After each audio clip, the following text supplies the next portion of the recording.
ছোট্ট ছোট্ট মানুষগুলার অনেক জ্ঞান থাকে বেশি, ঠিক না বেটি? আপনারা জানেন বিশ্বনবীর একজন সাহাবী ছিল, জলিল কদর সাহাবী, বিশ্বনবীর চাচা আব্দুল্লাহ ইবনে আব্বাস রাদিয়াল্লাহু তাআলা। বিশ্বনবী এত তাকে ভালোবাসতেন, বিশ্বনবী সব মিটিং এর মধ্যে ধরে যায়, সব মানে বৈঠকগুলোর মধ্যে ধরে ধরে যায়। কিন্তু বিশ্বনবীর মৃত্যুবরণের পরেই হযরত আব্দুল্লাহ ইবনে আব্বাস রাদিয়াল্লাহু তাআলাকে হযরত ওমর রাদিয়াল্লাহু তাআলা নবীর সুন্নাহ পালনের জন্য নিয়ে গিয়েছিল। জোরে বলেন সুবহানাল্লাহ। ওনাকে ধরে ধরে যায়। অনেক বয়োবৃদ্ধ সাহাবীগুলো তাকে দেখে দেখে মন খারাপ করে, কেমন কেমন করে। কিন্তু আমার রাসূল জানে যে এই আব্দুল্লাহ ইবনে আব্বাস যদি ছোট্ট মানুষ, কিন্তু তাকে বেশি মেধা দিয়েছেন কে? অনেক জ্ঞানী মাপের মানুষ ছিলেন এই ওমর রাদিয়াল্লাহু তাআলা।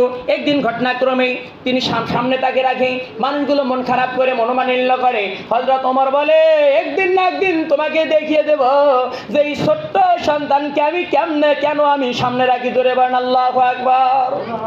এই অল্প কয়েকদিন যাওয়ার পরে হযরত ওমর রাদিয়াল্লাহু তাআলা ওই মিটিং এর সামনে ওই দিনও তাকে রাখলেন, আব্দুল্লাহ ইবনে আব্বাসকে রাখানোর পরে বললেন, হে নবীর সাহাবীরা, তোমরা আমাকে একটি উত্তর দাও তো যে ইজা জা নাসরুল্লাহি ওয়াল ফাত সূরা নসর, এই সূরাটাকে আল্লাহ কোন প্রেক্ষাপটে নাজিল করেছেন? জোরে বলেন আল্লাহু আকবার।